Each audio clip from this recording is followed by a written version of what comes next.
Bonjour et bienvenue en ce dimanche 7 mars 2021 et nous sommes arrivés ce matin à la méditation au culte, mais à la méditation également numéro 352 et plus particulièrement à la méditation numéro 66 dans le livre Les Psaumes des temps modernes que nous méditons depuis le 1er janvier de cette année. Avant de commencer, prions. Père, dans le nom de Jésus, bien-aimé Saint-Esprit, viens illuminer encore nos cœurs ce matin, tout comme nous l'avons chanté dans ces louanges que nous avons élevées vers toi comme un parfum de bonne odeur. En tout cas, nos cœurs étaient là pour te louer, te rendre gloire. Alors, une fois de plus, ce matin, que ton enseignement, Père, dans le nom de Jésus, par notre bien-aimé Saint-Esprit, vienne nous toucher à nouveau, comme tu le fais chaque jour. Viens nous apprendre, viens nous rappeler ce que tu nous as dit, Seigneur, et que notre bien-aimé Saint-Esprit nous conduise. Et comme on l'a chanté, fraye un chemin devant nous. Merci Père, merci Seigneur, merci bien-aimé Saint-Esprit. Avant de commencer de lire, eh bien nous en sommes arrivés, mon épouse me le rappelait en me faisant des signes, en chuchotant, eh bien, c'était quoi ? La fête des mamies. Voilà, bonne fête à toutes les mamies, à toutes les grand-mères, bonne fête à mon épouse, c'est la fête des grand-mères, hein, c'est pas la fête des grands-pères, chacun son tour, c'est vrai que c'est nouveau pour nous, alors donc, bonne fête grand-mère, bonne fête à toutes les grand-mères, partout dans le monde. Nous étions donc arrivés, nous avions terminé hier le message de notre Seigneur Jésus qu'il nous faisait, mais qu'il avait transmis à l'apôtre Jean en lui disant « Écris ». L'église de Pergame a reçu ce message, ainsi que toutes les autres églises. L'église également à laquelle, à l'époque où elle se référait, c'est-à-dire de l'an 300 à l'an 500, mais bien sûr, le même message pour chacun d'entre nous aujourd'hui. Et aujourd'hui, justement, nous allons entamer et voir le message que notre Seigneur a dit à Jean d'écrire à une autre église, la 4e, après Éphèse, Smyrne, Pergame. Maintenant, le message de notre Seigneur à l'église de Thyatire. Nous allons progressivement nous laisser guider, verset après verset, mot après mot, comme nous le faisons depuis le début, afin d'essayer de nous laisser guider, cheminer, que notre bien-aimé Saint-Esprit fraye un chemin, comme nous l'avons chanté, dans les louanges ce matin, chacun chez nous, qu'il fraye un chemin de connaissance, de révélation au fur et à mesure que nous avancerons dans ces versets, dans ce message pour l'église de Thyatire. Nous allons donc lire déjà, pour commencer, ce message qui va du verset 18 au verset 29, c'est-à-dire jusqu'à la fin de ce deuxième chapitre. Donc, le message pour l'église de Thyatire, la 4e église, termine ce deuxième chapitre du livre de l'Apocalypse. Donc, nous le prenons. Écrit à l'ange de l'église de Thyatire. Voici ce que dit le Fils de Dieu, celui qui a les yeux comme une flamme de feu et dont les pieds sont semblables à du bronze. Je connais tes œuvres, ton amour, ta foi, ton service, ta persévérance et tes dernières œuvres plus nombreuses que les premières. Mais ce que j'ai contre toi, c'est que tu laisses la femme Jézabel, qui se dit prophétesse, enseigner et séduire mes serviteurs, pour qu'elle se livre à l'inconduite et qu'ils mangent des viandes sacrifiées aux idoles. Je lui ai donné du temps pour se repentir. mais elle ne veut pas se repentir de son inconduite. Voici que je la jette sur un lit, ainsi que dans une grande tribulation, et ceux qui commettent adultère avec elle, à moins qu'ils ne se repentent de ses œuvres, je frapperai de mort ses enfants. Toutes les églises connaîtront que moi, je suis celui qui sonde les reins et les cœurs. Et je vous rendrai à chacun selon ses œuvres. Mais à vous, à tous les autres de Thyatire, qui n'ont pas cette doctrine, et n'ont pas, comme ils disent, connu les profondeurs de Satan, je dis, je ne mets pas sur vous d'autres fardeaux. Seulement ce que vous avez, tenez-le ferme, jusqu'à ce que je vienne. Au vainqueur, à celui qui garde mes œuvres jusqu'à la fin, je donnerai autorité sur les nations. Avec un sceptre de fer, il le fera paître, comme on brise les vases d'argile, ainsi que j'en ai reçu moi-même le pouvoir de mon Père. Et je lui donnerai l'étoile du matin. Que celui qui a des oreilles écoute ce que l'Esprit dit aux églises. Un beau message où il y a, en fait, un petit peu comme dans les autres messages des autres églises que nous avons pu étudier et méditer jusqu'à maintenant, un constat, un bon constat au début, c'est un peu le plan. Puis, après l'approbation divine, eh bien, finalement la condamnation, les reproches de notre Jésus, de notre Seigneur Jésus, oui. Les reproches. Et en ce qui concerne l'église de Thyatire, ce n'est même pas des reproches, c'est beaucoup plus. Beaucoup plus, on a pu le voir. Et enfin, pour terminer, comme toujours avec notre Seigneur, eh bien, cette main tendue, cet encouragement à celui qui veut entendre, à celui qui veut écouter et qui veut mettre en pratique et surtout saisir la main de notre Seigneur. Comme on a pu le chanter ce matin, comme on peut le voir en plus, en tout cas chez nous, le soleil brille. Le ciel est même bleu. Je ne le vois pas trop d'ici, mon épouse le voit, il est bleu le ciel. Et le soleil brille. Mais il brille de l'extérieur. C'est ce que l'on voit, c'est ce qui paraît.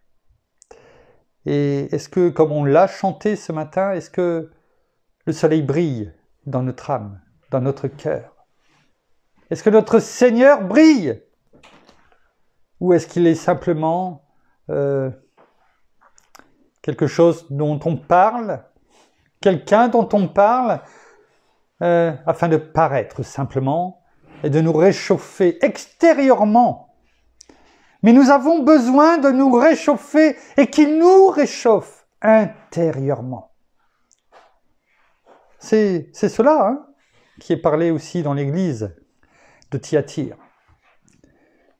Est-ce qu'il, là encore, comme nous l'avons chanté, est-ce que nous nous abandonnons à lui? Cette image du feu qui brûle, vous savez, on l'a vu, pour ceux qui ont chanté les louanges ce matin, eh bien c'est amoncellement de bois. Il y avait de tout. Vous savez, quand on chantait, il y avait cette image, comme on fait partout, en tout cas en France, je ne sais pas ailleurs, mais en tout cas en France, eh bien, régulièrement, on prend nos poubelles de tri et on les jette dans les poubelles prévues à cet effet afin que, eh bien, chez nous, une fois tous les 15 jours, le camion passe, les éboueurs passent et Ils prennent cette poubelle, et puis c'est parti, c'est trié, c'est brûlé, enfin bon, qu'importe. Notre Seigneur, c'est ce qu'il vient faire, ce feu brûlant en nous. Encore faut-il que le feu du Saint-Esprit, on le laisse agir en nous. Il faut le laisser brûler, afin qu'il brûle tout cet amoncellement de pourriture qu'il pouvait encore y avoir en nous, toutes ces scories afin de retirer,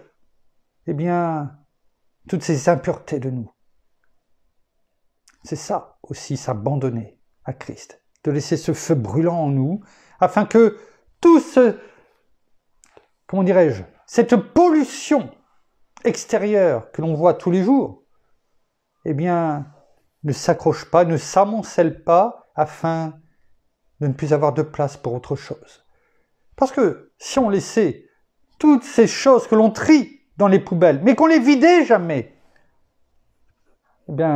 très vite, il faut pas longtemps, en une semaine, mon épouse est là, tous les jours, on jette la poubelle de tri. Alors, on va pas faire l'essai, bien sûr, mais si on le faisait que sur une semaine, on s'apercevrait, et ce serait peut-être une belle image pour nous, de voir combien, en une semaine, il y a de choses à jeter, à se séparer, à mettre à l'extérieur, afin qu'elles soient ramassées. C'est la même chose en nous. Si nous ne laissons pas purifier, laver, par le feu du Saint-Esprit, de notre bien-aimé Saint-Esprit, on s'apercevrait que cet amoncellement est rapide et que bientôt il n'y a plus de place. Alors laissons-nous, abandonnons-nous, il ne suffit pas de le chanter, afin que tout cela, tout ce qui est inutile, futile, comme mon épouse le dit bien souvent, est-ce bien utile ? Justement que toutes ces choses inutiles soient brûlées par le feu de notre bien-aimé Saint-Esprit, ce feu brûlant, afin que toute la place soit pour notre Seigneur, afin qu'il, là encore, comme on l'a chanté ce matin, qu'il règne en nous. Qu'il soit avant toute chose, bien sûr notre Sauveur, mais avant toute chose notre Seigneur, celui qui règne en nous, et qu'il déverse son doux parfum sur notre âme, afin que non seulement nous soyons un parfum de bonne odeur pour notre Père, mais aussi pour toutes les personnes que nous rencontrons. Comme je le dis bien souvent, il ne suffit pas de chanter les louanges, il faut en retenir aussi ce que l'on chante, parce que tout ce que nous proclamons, a un sens. Il ne suffit pas de chanter pour faire du bruit, pour faire des gestes, mais que cela serve à glorifier notre Père. Et on ne s'est pas éloigné du message de ce matin, parce que c'est finalement le même message qu'il donne. En introduction, c'est le même message qu'il donne à toutes les églises. Parce que si on fait tout ça, nous, son Église, son épouse, chacun d'entre nous, nous serons sûrement toujours sur le bon chemin. Et il sera toujours devant nous, afin de frayer. Vous savez comment un endroit très cher à notre ami pasteur et l'apôtre Georges, l'Amazonie, où il faut, pour aller dans certains endroits, une machette, et puis, frayer un chemin pour passer. Nous n'avons même pas à nous fatiguer pour le faire.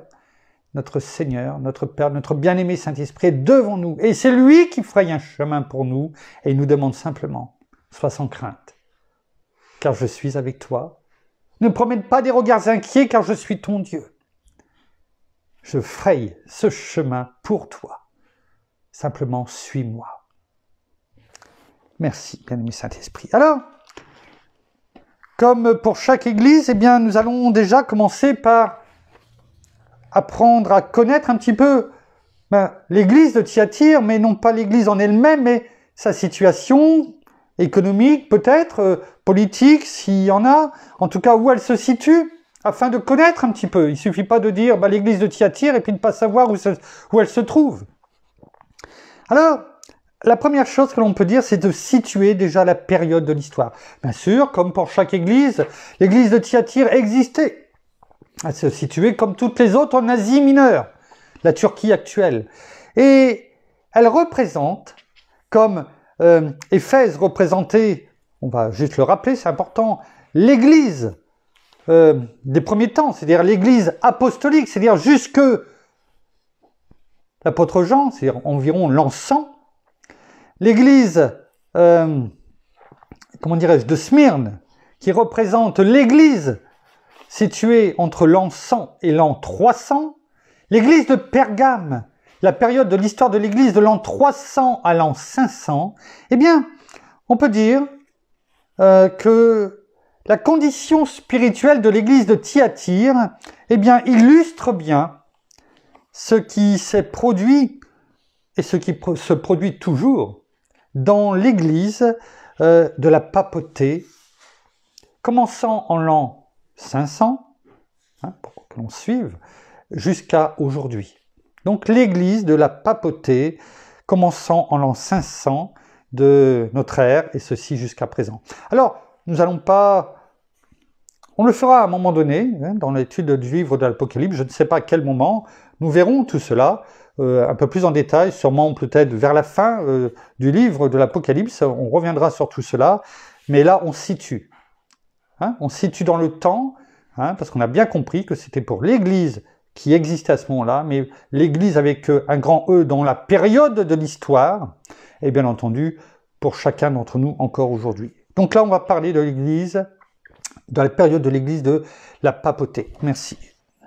Excusez-moi. Donc Thyatire.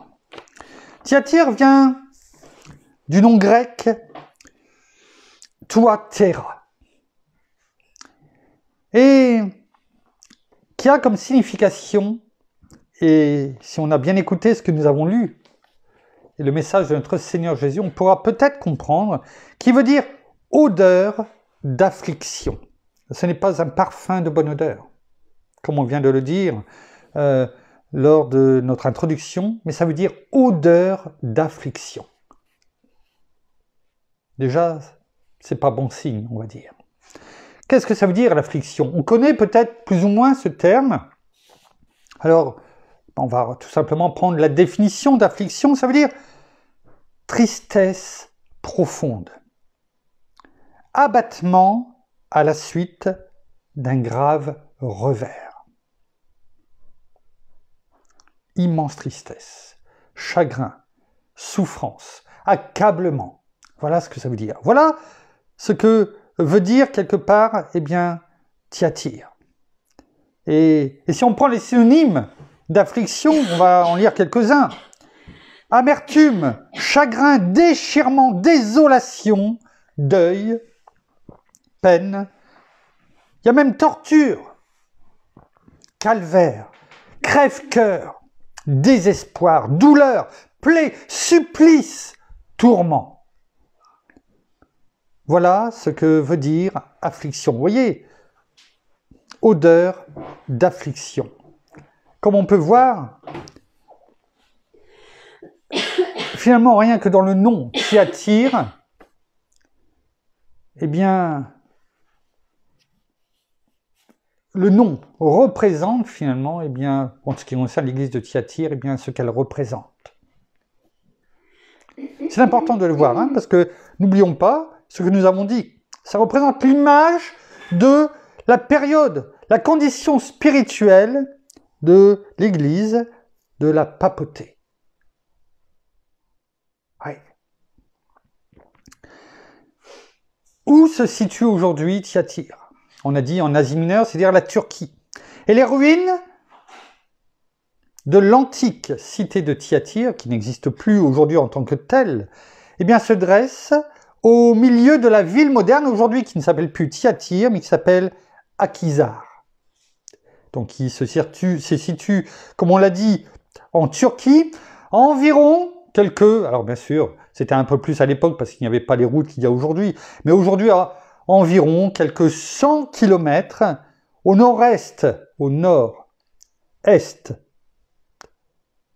si on me regarde, d'Izmir, qui aujourd'hui est le nom de l'église qui autrefois s'appelait Smyrne. Hein?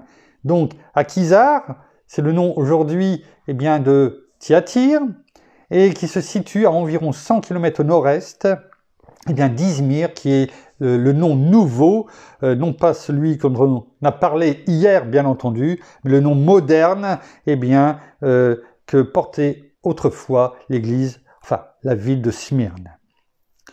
Et en l'an 190, avant la venue de notre Seigneur Jésus-Christ sur la terre, Thyatire fut conquise par Rome. Elle est devenue donc une communauté romaine, faisant partie de l'Empire romain.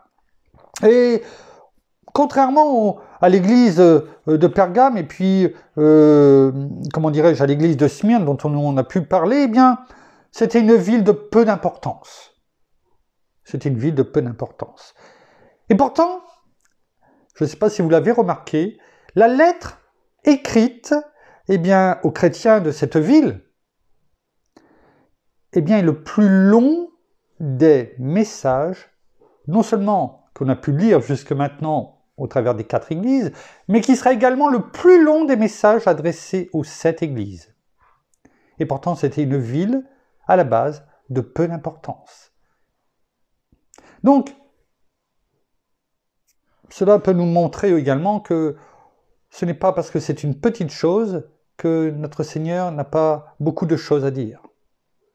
Il ne regarde pas si on est important ou pas, si on est grand ou pas, si on a de l'importance aux yeux du monde ou pas. En tout cas, lorsqu'il adresse le message, et s'il a quelque chose à dire, il vient le dire. Quelle que soit l'importance de la personne. Parce que pour lui, pour notre Seigneur, pour notre Père, tout le monde a la même importance. Tout le monde. Ça, c'est important. Ce n'est pas une fonction, un titre, comme on a pu dire bien souvent, que ce soit prophète, apôtre, évangéliste, docteur, enseignant, qu'importe. Nous sommes ses enfants. Et pour lui, il n'y a personne de plus important. C'est comme si on disait, nous faisons des préférences envers nos enfants. Nous aimons de façon peut-être différente, mais nous les aimons tous, nos enfants. C'est la même chose pour notre Père, et son amour est sans commune mesure avec le nôtre. Ça, c'est important. Et il y avait quand même quelque chose dans la région de Thyatire. On cultivait une plante semblable à la garance. Vous savez, la garance, on parle même on donne, je crois, si je ne me trompe pas, le nom d'une couleur. Et on va le voir.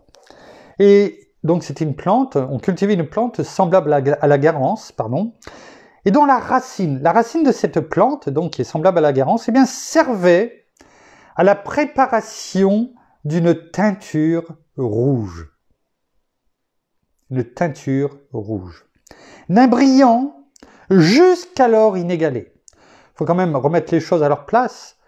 À l'époque, du moins à cette époque-là, on faisait beaucoup de teintures. Il y avait beaucoup de teinturiers. Bien sûr, ça se perd aujourd'hui. Ce n'est plus des teinturiers en tant que tels, mais on a pu voir des reportages dans certains pays. Je crois, si je ne me trompe pas, c'est en Inde. C'est ça. En Inde, il y avait énormément encore de personnes qui faisaient de la teinture. Ouais. De façon artisanale. Ils en vivaient. C'était pénible. Ce n'était plus comme aujourd'hui. Et la production d'étoffes teintes en pourpre, parce que c'était cette couleur rouge, était exportée dans le monde entier de l'époque, bien entendu, et ceci assura la prospérité de la petite ville. Alors c'est vrai qu'aujourd'hui, à la bourse, parce que comme je disais, aujourd'hui c'est plutôt de c'est ce qu'on appelle de la chimie industrielle, hein, eh bien, même encore aujourd'hui, eh bien, cela représente des valeurs sûres, cotées en bourse. Hein. Mais déjà autrefois, eh bien, les teinturiers de Thyatire eh bien, étaient probablement, et c'est même sûr, de gros financiers, de gros dans le sens important, hein, qui exerçaient une influence prépondérante sur toute la région. Parce que c'était cela qui donnait la richesse de la ville, et au-delà de la région. Et bien sûr, l'exportation à travers le monde entier eh bien, leur permettait eh bien, d'avoir des positions influentes. Ils étaient toujours plus nombreux, les rois, les princes et les gouverneurs, eh bien, à porter des vêtements teints en pourpre et confectionnés à Thyatire. On va pas refaire l'histoire, on va pas aller rechercher, ce n'est pas le but. Mais quand on va regarder, eh bien, un petit peu dans cette période, hein, qui commence de l'an 500 et au-delà, eh bien, il y a des villes, notamment en Italie, eh bien, où on voyait, ils étaient habillés, des notables, et notamment tout ce qui était la communauté religieuse en Europe, eh bien, était revêtus déjà à l'époque, eh bien, de ces longues robes, enfin, qu'importe le nom que l'on utilise, eh bien, de couleur pourpre. Les courtiers en étoffe, eh bien, vendaient partout ces tissus richement colorés. Vous voyez déjà, eh bien, comme on disait, ces rois, ces princes, ces gouverneurs, les personnes de l'Église qui voulaient, voilà, qu'on les voit de loin. Vous voulez que cela, voilà, ils paraissent et richement colorés. Alors pourquoi dire tout cela? Parce que dans la parole, à un moment donné, et on le voit, on va le lire dans Actes 16, versets 14 et 15, Actes 16, versets 14 et 15, eh bien, il y a quelqu'un qui apparaît, une femme, qui s'appelle Lydie, qui est une marchande de pourpre. Donc, un peu peut-être marchande de pourpre, peut-être courtière, j'en sais rien, en tout cas qui était, voilà, qui partait à travers, je dirais, peut-être l'Europe pour montrer les collections et en vendre, bien entendu, et qui était originaire de la ville de Thyatire, justement, et qui, à ce moment-là, séjournait dans la ville de Philippe, où elle proposait sans doute, eh bien, de très beaux vêtements à l'élite, hein, bien sûr, de la colonie romaine, hein, où vous avez bien sûr des étoffes, ils aimaient bien se montrer. Et c'est alors que le Seigneur lui ouvrit le cœur et qu'elle accepta le message de l'apôtre Paul. Et on va le lire dans Actes 16, versets 14 et 15. Le contexte, eh bien, c'est lors déjà du second voyage missionnaire de l'apôtre Paul et de Silas, c'est-à-dire Pierre, en Asie mineure. Et Paul était bien sûr avec Barnabas, et c'est à ce moment-là que Barnabas voulait prendre avec lui, eh bien, quelqu'un que l'on connaît, qui était Jean. Alors vous allez me dire, ben, oui, c'est Jean. Non, c'est pas le même Jean. En fait, c'est écrit Jean, mais en fait, c'est pas Jean, c'est Jean-Marc. Et finalement, le Jean a disparu pour laisser par la suite simplement le prénom Marc. Oui, on parle bien de l'évangéliste, de l'évangile, celui qui a écrit et qui est l'auteur de l'évangile de Marc. Mais à ce moment-là, c'était simplement Jean. Et Barnabas voulait le prendre avec lui, mais pour différentes raisons, on ne va pas rentrer dans le détail, eh bien Paul a refusé, n'a pas voulu. Et à ce moment-là, eh bien, Barnabas, parce que c'était de la famille de Jean-Marc, eh bien, a quitté Paul pour repartir avec Jean-Marc, on va dire, pour bien faire la distinction, et est parti eh bien, avec Silas, c'était le nom que Paul donné, pardon, à Pierre. Voilà, ça c'était le contexte un petit peu d'origine lors de ce second voyage missionnaire de l'apôtre Paul. Et ils étaient partis, ils voulaient, comment dirais-je, à un moment donné, eh bien, dans leur voyage, pendant que les églises, eh bien, se fortifiaient et, comment dirais-je, à un moment donné, donc Paul et Pierre, eh bien, voulaient aller porter la parole en Asie. Hein? Et donc, ils étaient partis pour là-bas. Mais pendant la nuit, eh bien, le Saint-Esprit, c'est pourquoi il est bon de se laisser guider par le Saint-Esprit, la parole le dit, hein. On le voit dans le chapitre 16 au verset 6, il est dit « Empêchés par le Saint-Esprit d'annoncer la parole dans l'Asie, ils traversèrent la Phrygie et le pays de Galatie. » En fait, eh bien, le Saint-Esprit, il y a eu ce songe, eh bien, il voyait un Macédonien qui lui disait « Viens en Macédoine, viens en Macédoine ». Et donc, il a abandonné l'idée de partir en Asie, là où il devait, il allait embarquer pour y aller. Le lendemain, eh bien, il a changé son fusil d'épaule, et contrairement, par exemple, à Jonas qui est parti à l'opposé, eh bien, Paul et Pierre, eh bien, ont traversé, on va éviter tout ce parcours, mais sont partis en Macédoine, et plus particulièrement à Philippe, où eh bien, à un moment donné, ils ont rencontré Lydie. On va voir comment les choses se sont passées. On va prendre même le verset 13. Le jour du sabbat, ils y sont, hein, Philippe, hein, nous nous sommes rendus hors de la porte, vers une rivière, où nous pensions que se trouvait un lieu de prière. Parce que les chrétiens à l'époque, eh bien, essayaient de se mettre à l'écart, dans un endroit calme. Hein. Donc ils pensaient qu'en allant là-bas, eh bien, se trouvait un lieu de prière. Après nous être assis, nous avons parlé aux femmes qui étaient réunies. Il y avait là une femme craignant Dieu, donc déjà elle craignait Dieu, du nom de Lydie, marchande de pourpre. Hein, vous voyez, tout de suite.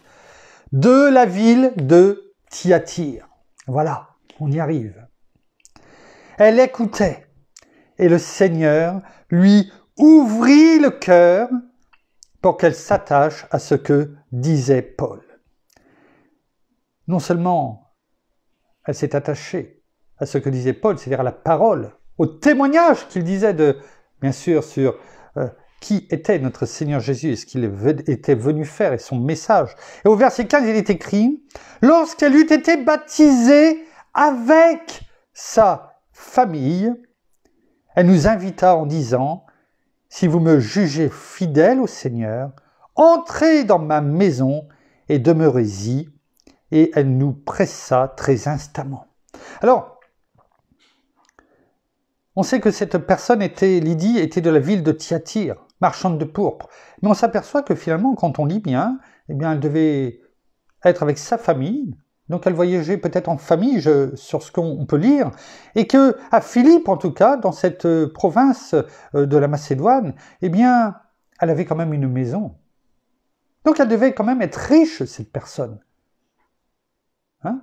Et elle a été baptisée, elle et toute sa famille. Et elle a invité, eh bien, Paul à venir séjourner. Et elle a insisté, elle pressa très instamment.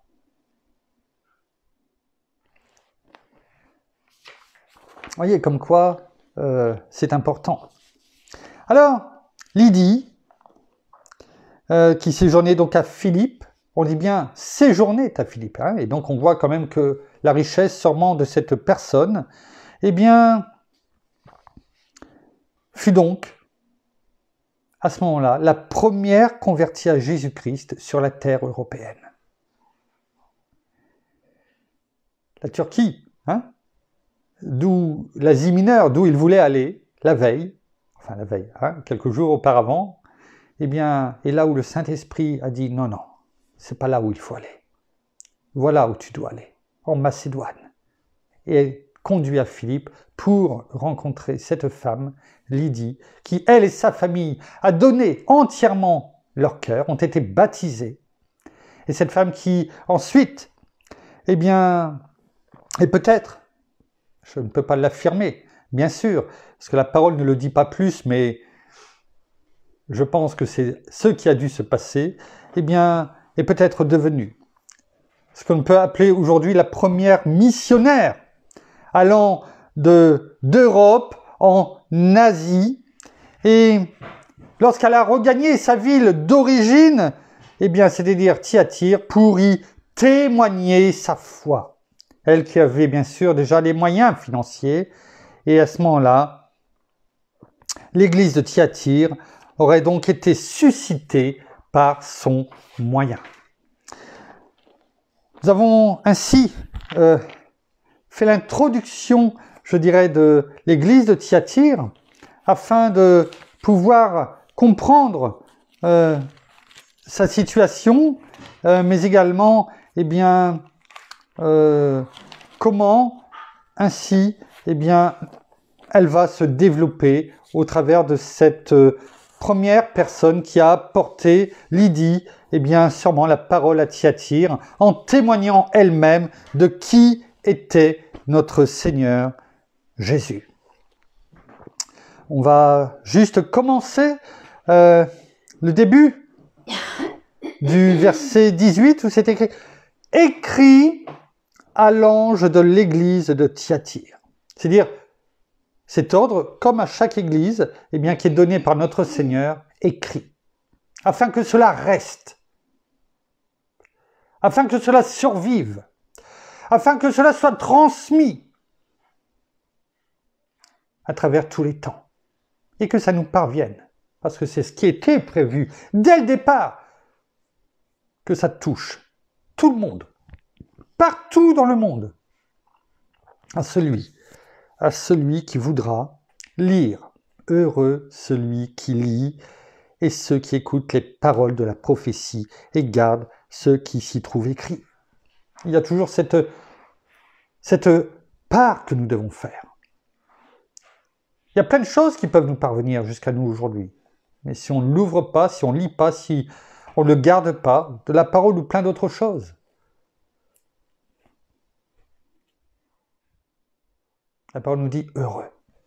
Alors, écrit à l'ange de l'église de Thyatire, c'est-à-dire écrit à l'ange de l'église, c'est-à-dire au messager, c'est-à-dire à celui qui va porter la parole, on a bien compris maintenant, c'est-à-dire à celui qui enseigne la parole, c'est-à-dire au pasteur, bien sûr, en tout cas celui qui a enseigné à l'église de Thyatire, afin que, eh bien, il puisse non seulement être prévenu du message de notre Seigneur, de sa condition, mais également transmettre. Comme je dis bien souvent, eh bien, on n'est pas là pour faire plaisir, on est là pour dire la vérité. Et c'est ce que notre Seigneur disait à Jean, eh bien, apporte ce message, transmets-le. Alors, je pense que ce n'était pas un message qui allait faire plaisir, mais c'était un message d'espoir, de dire, attention, tu es sur le mauvais chemin, et si tu continues, c'est fini. Au bout, c'est la mort. C'est ça la vérité. Alors oui, ça n'a pas dû faire plaisir. Peut-être que même des chrétiens, je ne parle pas de disciples, des chrétiens sont partis, ont quitté l'Église. Peut-être. Mais le but, c'est de transmettre un message. Et quand on est ambassadeur, on n'a pas à trier le message que l'on reçoit. On a à porter le message. Ce n'est pas la même chose. Là, c'est l'ange, c'est le messager. Un messager transmet le message. Il ne le lit pas pour dire, bah voilà ce qui est dit, vous savez, oyez, oyez, oyez, hein, comme au Moyen-Âge. Et transmettre le message, c'est le donner tel quel. On n'a pas à le modifier. On n'a pas à le diluer. On a simplement à le transmettre. C'est notre part. Et c'est ce que le Seigneur dit à Jean, mais à chacun d'entre nous aujourd'hui. Transmets mon message. Les gens le recevront après, ce n'est plus notre part. c'est la part de chacun avec notre Seigneur.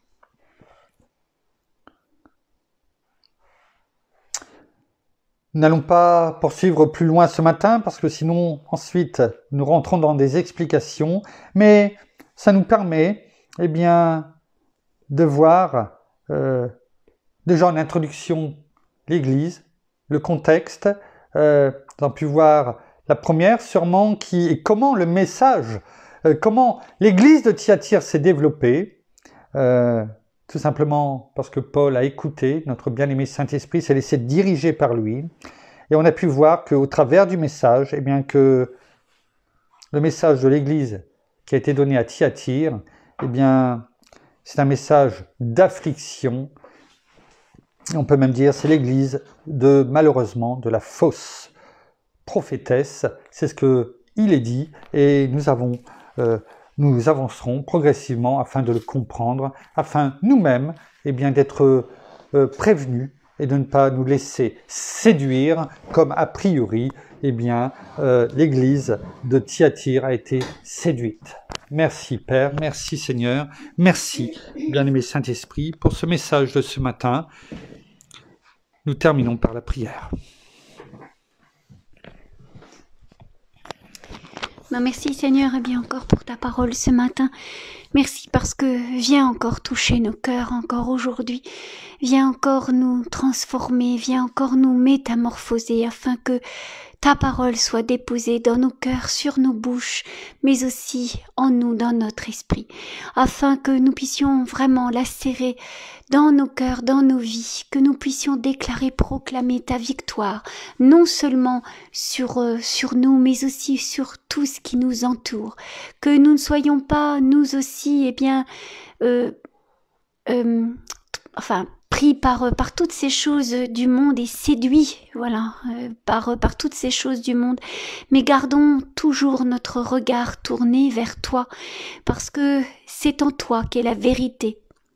Et c'est en toi qu'est la justice et la droiture. Alors soyons, oui, vraiment ces enfants obéissants que tu nous demandes d'être, et surtout ces enfants qui regardent simplement à toi, parce que tu es notre Sauveur, notre Roi, tu es unique, tu es toi, Seigneur Jésus, toi notre Roi, et c'est en toi que nous voulons encore venir ce matin et déclarer, proclamer tes louanges. Merci pour tout ce que tu nous as donné, que tu continues à nous donner chaque jour. Merci pour ton amour et ta bonté, ta miséricorde, qui se renouvelle chaque matin, qui est là et qui est devant nous et autour de nous. Merci parce que tu prends soin de tous tes enfants. Merci parce que tu es cette lumière. Sur ce sentier, tu es notre lumière. Tu es ce chemin, la vérité, la vie. Et vraiment, nous voulons encore te louer pour tout ce que tu fais pour chacun d'entre nous. Alors éclaire-nous par notre bien-aimé Saint-Esprit. Donne-nous vraiment cette parole que nous voulons garder dans nos cœurs, et surtout que nous déclarions et nous proclamions, mais surtout que nous confessions ton nom, Seigneur Jésus. Oh oui, ce nom qui est si grand, ce nom qui est si immense, ce nom qui est au-dessus de tout nom. Nous l'avons chanté ce matin, et oui, ton nom est au-dessus de tout nom. Il n'y a rien au-dessus de toi. Tu es, toi, notre Sauveur et notre Roi, à toujours, aujourd'hui, demain et éternellement. Alors soyez tous abondamment bénis dans le nom de Jésus. Amen. Amen. Merci. Merci. Merci. Voilà, ainsi s'achève le culte de ce dimanche matin. Nous vous bénissons abondamment de toutes les bénédictions spirituelles dans les lieux célestes en Christ. Nous saluons nos amis, même s'il y a encore de bonheur pour eux, au Québec, au Canada, qui dans quelques heures, prendront le relais. Mais nous saluons également tous frères et sœurs à travers le monde, qui élèveront leur voix, qui transmettront le message de la parole, comme nous avons pu le dire ce matin, afin que les personnes soient touchées, eux, ainsi que leurs familles, et qu'ils plient les genoux devant notre Seigneur et et le reçoivent comme le Seigneur et le Sauveur de leur vie. Oh, gloire à toi, Père. Touche encore toutes ces personnes. Nous saluons nos amis, bien sûr, aussi en francophonie, en France, à Paris, tout autour de chez nous. Et nous vous souhaitons un agréable dimanche, ensoleillé, extérieurement et intérieurement, en tout cas, et surtout intérieurement. Une très belle journée. Et nous vous donnons rendez-vous, demain pour la suite des méditations à partir de 18h. En tout cas, nous serons là, en cet endroit. Et soyez bénis. À demain. Au revoir.